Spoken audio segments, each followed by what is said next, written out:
할렐루야. 사랑하는 반석의 성도 여러분들, 5월 24일 월요일 아침 악가베의 시간이 돌아왔습니다. 오늘은 잠언 13장 1절부터 13절까지의 말씀으로 함께 은혜를 잠깐 동안 나누도록 하겠습니다. 오늘 잠언 13장 1절에 보니까 지혜로운 자라는 이 단어가 나와 있어요. 그래서 오늘 저는 지혜로운 자의 삶의 모습이라는 제목으로 잠깐 동안 이 은혜의 말씀을 나누도록 하겠습니다. 우리가 13장 전 12장으로 보면은 12장 1절에 훈계를 좋아하는 자는 지식을 좋아한다라고 이야기를 하고 있고요. 징계를 싫어하는 자는 짐승이다 라고 표현을 하고 있습니다. 자, 훈계를 좋아하는 자는 하나님의 말씀과 거기에 따르는 모든 교훈을 비축하는 삶을 살아가고, 그 악한 영향력이 찾아올 때면 그 교훈으로 능히 이겨내는 삶을 살아가는가 하면, 그 반면에 훈계를 미워하는 자, 즉 그 징계의 말씀을 떨쳐버리려고 하는 사람은 어떤 모습으로 나아가느냐, 바로 짐승과 별반 다를 바 없는 보이는 대로 살아간다는 모습을 우리에게 경고하고 훈계하고 있는 것이죠. 성도의 삶은 어떠한 태도로 또 어떠한 방식으로 드러나야 하는가를 우리가 잠언 말씀을 통해서 쭉 보고 있는데, 오늘 1절 말씀에 지혜로운 자의 삶의 모습은 바로 아비의 훈계를 듣는 것이다 라고 이야기를 하고 있어요. 제가 읽어드릴게요. 지혜로운 아들은 아비의 훈계를 들으나 거만한 자는 꾸지람을 즐겨 듣지 않는다 라고 이야기를 하고 있죠. 지혜로운 자의 삶의 모습은 바로 아버지의 훈계를 새겨 듣는 것에서 출발합니다. 자, 여기서 훈계라는 말은 징계 또는 교훈이라는 말이거든요. 우리가 교훈이라는 또는 이 징계라는 말에 귀를 기울일 때면 참 마음이 불편할 때가 한두 번이 아님을 우리가 직접적으로 경험을 해봐서 압니다. 우리의 잘못을 낱낱이 밝히는 부모님의 말씀 또는 지혜자의 조언, 그리고 이 성경 말씀에 진리에 비추어 봤을 때 우리가 때로 불편하기도 하고, 그 말을 직접적으로 들을 때 불쾌하기도 합니다.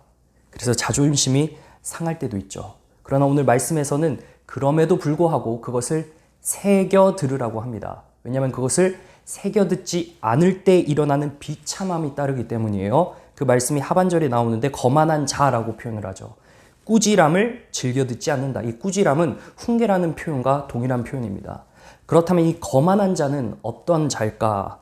바로 훈계, 즉 그 꾸지람을 듣지 않는 자라는 거죠. 여기서 거만하다라는 이 뜻의 원어를 보니까 비난하다는 뜻이 있고요, 타락하다는 뜻이 있습니다. 다시 말하면 부모님의 말씀, 즉 훈계의 말씀을 듣지 않으면 그 말을 비난하게 돼 있고, 그 말에서 벗어나 관역을 벗어난 죄의 행로로 가게 돼 있다는 거예요. 본인의 생각이 맞다고 밀어붙이는 거죠. 여러분, 오늘 이 시대를 살아가는 우리들이 겪어보는 이 젊은이들의 모습들이 좀 있어요. 이 시대적인 가치에 아주 개인주의를 달려가는 모습들을 봅니다. 굉장히 독립적이죠. 우리가 유튜브라는 채널을 통해서만 봐도 많은 삶의 지혜를 공유하는 채널들이 있습니다. 디지털 시대가 주는 유익이긴 합니다만, 이 많은 시간을 할애하는 중에 유입되는 나도 모르는 편리주의가 있습니다. 그리고 편의함에 빠지죠. 더군다나 악성 매체가 무의식 중에 흘러들어와요. 그렇다 보니까 우리가 아날로그 시계, 이전 방식을 따라서 가는 것이 매우 어려워진 이 시대임을 우리가 보게 됩니다. 가령 몸으로 하는 봉사의 일 같은 경우도 하나의 그 편의주의에 반하는 것이죠. 근데 이것이 너무 어려워진 시대예요. 교회의 봉사도 어려워졌습니다. 그리고 선한 영향력을 끼칠 수 있을 만한 생각의 회로도 막혀버리는 시대가 되어버리고 말았습니다. 이것이 디지털에서 주는 유익 같아 보이는 이 시대의 모습 속에서 드러나는 모순이거든요. 우리가 이 아날로그의 훈계, 시대를 꿰뚫는 진리의 말씀, 이 말씀 앞에 우리가 새겨 듣고 또 우리 자신을 불편하지만 그 말씀에 내어주는 시간이 필요하다는 거예요. 훈계자의 입을 통해서 그 말씀을 들을 때 찾아오는 결과가 무엇이냐? 2절에 나오는데요. 사람은 입의 열매로 인하여 복록을 누린다고 합니다. 자, 훈계자의 입을 통해서 훈계를 듣는 자의 결과는 복록이라고 해요. 자, 여기서 이 복록이라는 단어는 토브라는 단어인데요. 바로 하나님이 주시는 가장 좋은 것이죠. 사랑하는 성도 여러분, 우리가 다음 세대에게 물려줄 수 있는 것이 무엇일까요? 이 디지털 시대 가운데 우리가 이 아날로그식의 방식, 즉 구시대적인 방식을 무조건적으로 유입시켜서 일방향적으로 이 가치를 계속해서 주입시키라는 이야기가 아닙니다. 여기서 말하는 이 훈계는 바로 하나님께서 우리 각 사람에게 주시는 복음의 은혜인 것이죠. 청소년 때에 이르기까지 많은 것들을 우리가 간섭을 합니다.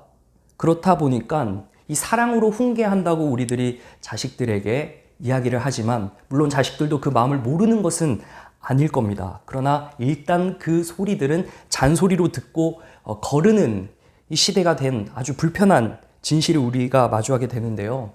우리가 이 삶의 지혜를 말할 때는 항상 그 삶의 지혜는 복음의 뼈대 위에 서 있어야 된다는 겁니다.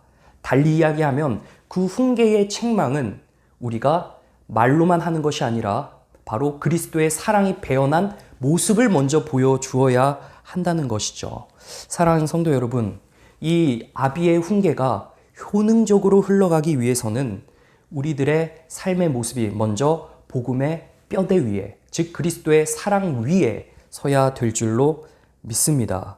사실 복음을 듣지 못하고 알지 못하는 성공의 궤도를 달려가는 이 세상의 사람들의 모습을 보면 참 그럴싸해 보이고 좋아 보이긴 합니다만 실상은 그 영적인 본질 세계로 들어가잖아요.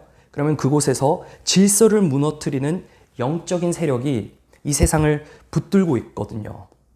그래서 그들을 어떻게 표현하냐? 바로 오늘 본문 2절 하반절에 마음이 괴사한 자라고 이야기를 하고 있습니다. 여러분, 이 괴사하다라는 표현이 조금 어렵게 번역이 되어 있는데요. 자, 이것을 다시 이야기를 하면 the treacherous, 반역하는 자다라고 이야기를 하고 있어요. 그 반역하는 자의 결과는 결국 강포라고 되어 있습니다. 자, 정리를 하면 하나님의 말씀의 훈계를 받지 않는 자들은 바로 영혼이 유린된다고 하는 것이죠. 영적인 세계에서 그 영혼이 반역하는 길로 나아가게 되어 있다는 겁니다.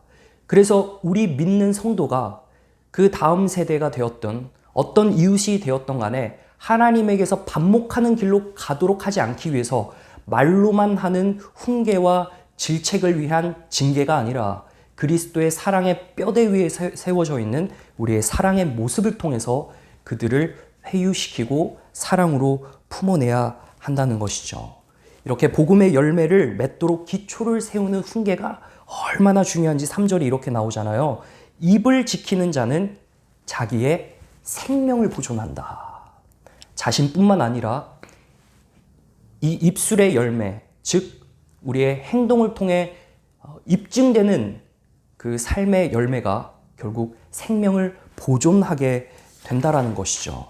이러한 삶이 우리 삶 속에 곳곳에 나타나기를 소망합니다. 이런 지혜로운 자의 이 삶의 모습은 바로 하나님의 말씀을 듣고 복음에 세워진 그 그리스도의 사랑이 후손들에게 징계의 모습, 그렇지만 사랑이 배어난 그 모습으로 흘러간다는 사실이죠. 계속해서 이 잠언의 기자는 이렇게 이야기를 해요. 부지런하여 마음의 풍족함을 누린다. 바로 지혜로운 자의 삶의 모습이 부지런함을 통해 마음의 풍족함을 누린다고 이 4절에 이야기를 하는데요. 게으른 자는 마음으로 원하여도 얻지 못하나 부지런한 자의 마음은 풍족함을 얻는다라고 이야기를 하고 있습니다. 자, 풍족하다라는 말은 살이 찌워지다라는 뜻이거든요. 근데 이 앞에 어떤 표현이 있죠? 마음의 풍족함이죠. 다시 말하면 마음의 결핍이 없는 상태입니다. 자, 우리가 드러나는 육신의 풍족함은 우리가 기쁨을 누리고 그 갈증이 잠깐 해소되기는 하지만 금세 공허함이 찾아오게 되어 있어요. 자, 그런데 여기서 부지런한 자에게는 마음에 결핍이 없다라고 이야기를 합니다. 자, 이 부지런함은 행동의 성실함만을 이야기하는 것이 아니라 사리분별의 날카로운 예리한 모습을 보여주고 있거든요. 여러분, 우리가 무엇으로 살을 찌우는가는 매우 중요합니다. 만약에 복음에 기초하지 않는다면 무엇이든 간에 우리의 만족을 위해 살을 찌우려고 우리가 스펙을 쌓든 어떤 일을 하든 간에 그것은 모래 위에 집을 짓는 것과 같고 바람을 움켜쥐는 것과 같은 허영심밖에 남지 않는 시도가 되어버리고 말 것입니다. 주일 말씀을 통해 우리가 우물 이야기를 들었는데요. 우리 모두에게는 주어진 우물이 있어요.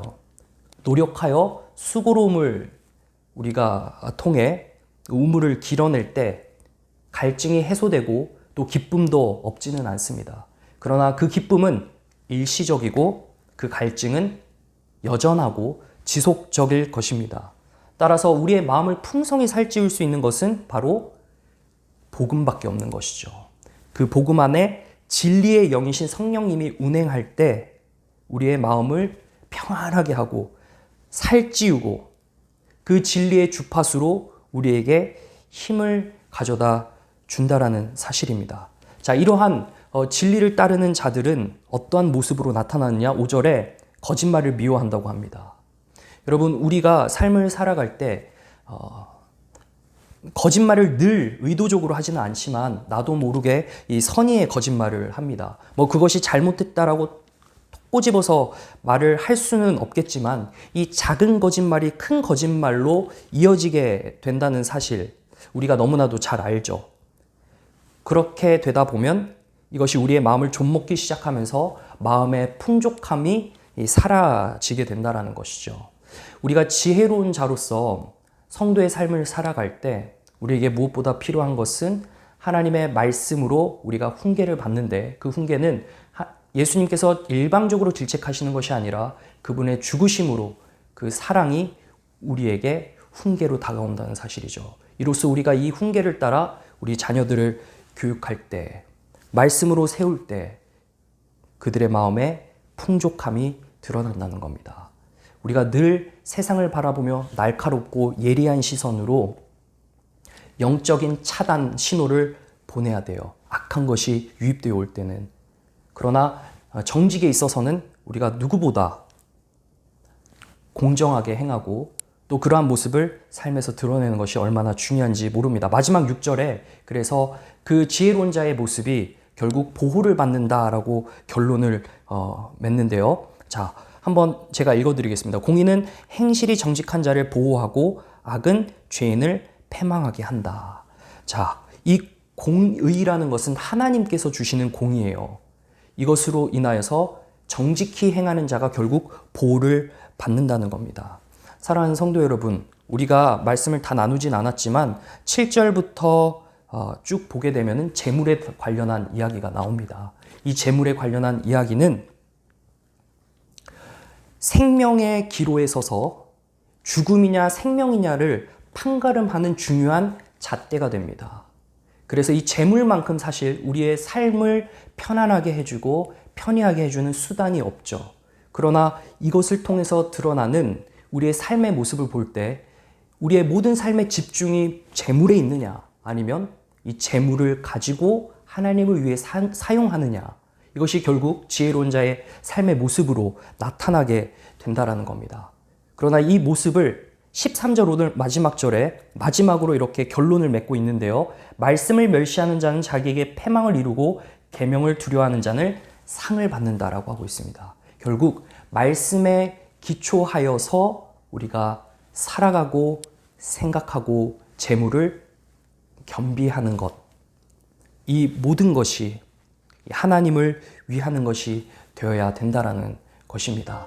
오늘 사랑하는 성도 여러분께서 저와 함께 13절까지 말씀을 나눴는데요. 이 지혜로운 자의 삶의 모습을 우리가 묵상하시고 우리가 늘 주님의 이 훈계를 받고 그 사랑의 모습을 드러내 보여서 날카롭고 예리하게 세상을 분석하고 그것을 자녀들에게 닥치고 무엇보다 마음의 풍족함을 누릴 수 있는 것은 하나님의 말씀이라는 것을 늘 새겨주는 저의 모습이 되고 여러분의 모습이 되어서 다음 세대를 굳건히 세우기를 간절히 소망합니다. 기도하겠습니다.